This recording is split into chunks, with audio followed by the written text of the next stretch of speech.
प्रमाणपत्र भेटलं ना मला, मुख्यमंत्र्याची सही आहे ना, माफ झालं ना. हो म्हणते हे गेलं चुलीत फेकून दिले कागद. कोण हरामखोर आहे तो? कोण हरामखोर आहे तो? कोणासोबत भांडणार तुम्ही आणि कोणता झेंडा घेऊन भांडणार?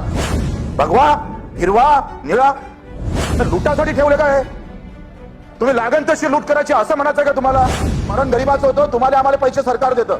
एखाद्या आमदाराच्या पोटाचं ऑपरेशन म्हटलं, एक बिल टाकलं का सरकार त्याला पैसे देतं, पण सामान्य माणसाला कुठे देत आहे? आमचं मंत्रिमंडळातला मंत्री फक्त हे सगळं गोळा करण्यासाठी आहे, का लक्ष देत नाही? जेवढे धर्माच्या नावानं मेले नाही ना त्याच्यापेक्षा जास्त या व्यवस्थेनं मारले. अध्यक्ष महोदय, माझ्या मतदारसंघातला किटुकले नावाचा आमचा ग्रस्त सकाळी 6 वाजता जेव्हा शेतात गेला, अध्यक्ष महोदय 11 केव्हीचा करंट त्या अर्थिंगला लागला आणि अर्थिंगला लागल्यानंतर त्याला माहित नाही अध्यक्ष महोदय, सकाळी 7 वाजता विद्युत विभागाने त्याचा खून केला. अध्यक्ष महोदय, ना अधिकाऱ्यावर कारवाई आहे, कुठं आहे? कोणाचा अंकुश आहे? अध्यक्ष महोदय, त्या अधिकाऱ्यावर कारवाई करण्याचं 5 लाखाचं 4 लाखाचं मदत केली का तुम्ही? त्या इतका स्वस्त केला गरीबाचा मृत्यू तुम्ही, 4 लाख दिले म्हणजे विषय संपला तुमचा. आमदार खासदाराचं पोरग मरत नाही म्हणून आपण त्याच्या व्यथा ऐकून घेत नाही असं मला वाटतं. ते मतदाराचं पोरग मरते ना म्हणून तुम्हाला काही कदर नाही असं आहे. सत्ता चालवताना ह्या सगळ्या गोष्टी घोषणा करत असताना यावर विचार करावा लागतं.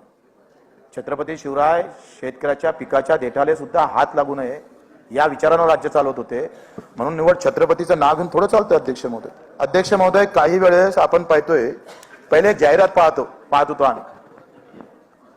अध्यक्ष महोदय, अमोल दूध पिता इंडिया अशी एक जाहिरात आहे याची. अध्यक्ष महोदय, आता अध्यक्ष महोदय जाहिरातीमध्ये बदल केला पाहिजे, दूध नाही जहर पिता इंडिया.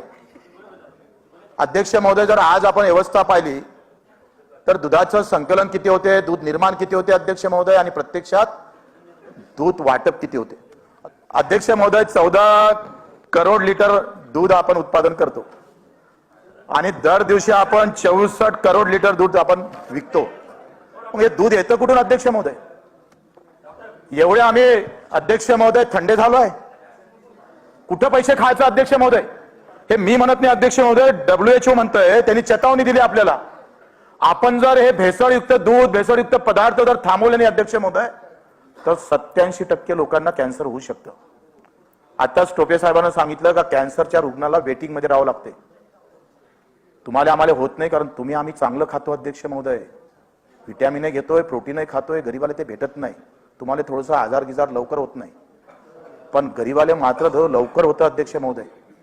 याचे परिणाम जर अध्यक्ष महोदय जर आपण पाहिले तर आज धर्मजातीची लढाई आपल्या समोर आणल्या जातं गुलाबराव, कि हिंदू खतरे में है, मुसलमान खतरे में है. खतरे में तो दूध के वजह से आ रहा है भैया. लोक धर्मापेक्षा, जाती धर्माच्या भानगडीपेक्षा या भेसळयुक्त दुधानं जास्त मरणार आहे. कोणासोबत भांडणार तुम्ही आणि कोणता झेंडा घेऊन भांडणार? भगवा, हिरवा, निळा, तिरंगा झेंडा घेऊन लढण्याची गरज आहे गुलाबराव.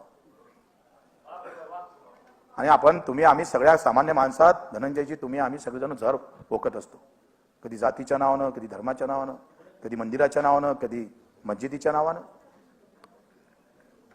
ही जहर ओकल्यापेक्षा हे दिसत नाही का याच्यात हिंदू मरत नाही का? याच्यात मुसलमान मरत नाही? अब्बू आजमीजी, या मुसलमान मी मरताय, हिंदू मी मरताय, याच्यावर लक्ष नाही. पैसे भेटते ना अंदरून, पैसे नाही भेटत अध्यक्ष महोदय. मग भेसळयुक्त दूध जाते कसं? कोण हरामखोर आहे तो? अध्यक्ष महोदय, आम्ही त्यावर का लक्ष देऊ शकत नाही? ते अधिकारी काय पैसे घ्यायसाठी आहे? आमचं मंत्रिमंडळातला मंत्री फक्त ते सगळं गोळा करण्यासाठी आहे, का लक्ष देत नाही? तुमचे ऐकून भेसळयुक्त दूध थांबू शकत नाही तुम्ही? कशाने सभागृह ठेवलं? हे काय गरज आहे अध्यक्ष महोदय? आणि म्हणून यावर लक्ष. याच्यामुळे शेतकरी जो मार कष्ट करून बिचारा त्या गाईचं म्हशीचं संगोपन करून दूध उत्पादन करतं, त्याचे भावे पडले आणि एका मिनिटात दूध तयार करणारा आमचा तो नालायक माणूस ते मात्र नफ्यात आले अध्यक्ष महोदय. एकंदरीत भ्रष्टाचाराचे एकंदरीत सर्व प्रकार जर काढले अध्यक्ष महोदय, जेवढं राज्याचं बजेट नाही त्याच्यापेक्षा जास्त भ्रष्टाचार आम्ही पाहतो देशपातळीवर. तुम्ही किती योजना आणल्यापेक्षा याच्यापेक्षा तुम्ही तलवार घेऊन कसे उभे आहेत ते पहिले पहा. सरकार कोणाचं असू द्या, पण ह्या गोष्टी बोलावं लागल, याच्यासाठी आपल्याला समोर यावं लागेल अध्यक्ष महोदय. आणि मला वाटतं या भेसळमध्ये आपण कुठेतरी एक चांगला निर्णय, कुठेतरी मिलिटरी अधिक काय करता येईल, चांगले लोक पाहिजे, कारण ही काही भाषणापुरता मर्यादित विषय नाही आहे. कारण ज्याच्या घरी आजार होतो ना अध्यक्ष महोदय त्याचं त्याला माहित असतं. काय पुरं कुटुंब बर्बाद होऊन जातं अध्यक्ष महोदय. तुम्ही किती काय 5 लाख जाहीर करा, 10 लाख जाहीर करा, 25-25 लाख रुपये. एकतर डॉक्टरचा आपण पाहतोय अध्यक्ष महोदय, डॉक्टरना MRI चे किती पैसे घ्याव, काही निर्बंध नाही आपल्याकडे. त्यांना एक्सरेचे किती पैसे घ्याव, काही निर्बंध नाही आहे. निर्बंध घालावं नाही लागन. एक MRI वाला 10,000 घेतं, दुसरा 5,000 घेतं, तिसरा 3,000 मध्ये करून घेतं. काय पद्धत आहे ही? त्याला निर्बंध घालावं लागेल अध्यक्ष महोदय. डॉक्टरची फी पाहिलं तर त्याच्यापेक्षा हाल आहे. शस्त्रक्रियावर तिथेही कुठं आपण काही सांगत नाही. मग एका प्रकारची शस्त्रक्रिया असेल किंवा थोडी व्यापकता वाढवून त्याला कुठं बंधनं घालणार नाही. पण लुटासाठी ठेवले काय? तुम्ही लागण तशी लूट करायची असं म्हणायचं का तुम्हाला? अध्यक्ष महोदय, यावर गरीबाचं जे काही आम्ही पाहतोय, मरण गरीबाचं होतं. तुम्हाला आम्हाला पैसे सरकार देतं. एखाद्या आमदाराच्या पोटाचं ऑपरेशन म्हटलं, एक बिल टाकलं तर सरकार त्याला पैसे देतं. पण सामान्य माणसाला कुठे देत आहे? 5 लाख रुपये आपण देतोय, मान्य आहे. आणि आमदाराला 50 लाखाचा खर्च असलं देत नाही. अधिकाऱ्याला 1 करोड आला तरी देतो. पण गरीबाला कितीपर्यंत आहे? 5 लाखाच्या वर नाही. ग्रामीण तुम्हाला मतं नाही पाहिजे का गुलाबराव? ग्रामीण भागातल्या लोकांचे नाही पाहिजे तर सांगा ना जाहीर, आम्ही तसंच निवडून येतो म्हणून. मग घरामध्ये तसंच करताय तुम्ही. 2.5 लाख शहरवाल्याले, 1.25 लाख गाववाल्याले. ठीक आहे, तुम पाणी पुरवठा मंत्री आहे. 175 लीटर शहर वालों को और गाव वालों को 50 लीटर. वाह, मस्त आहे तुमचं काम. काय म्हणावं तुम्हाला? ते गाववाले बयाळ आहे म्हणून झालं. त्यानं पाहिलं गुलाबराव मत मागायला आले, हे गुलाबरावजी तुम्ही तर पाणी पुरवठा मंत्री होते आणि शहरवाल्याला तुम्ही 175 देत होते, आम्हाला 55 कोण देता? विचारत नाही. झंडा मोठा आहे, झंडा. अजेंडे की बात खत्म हो गई है.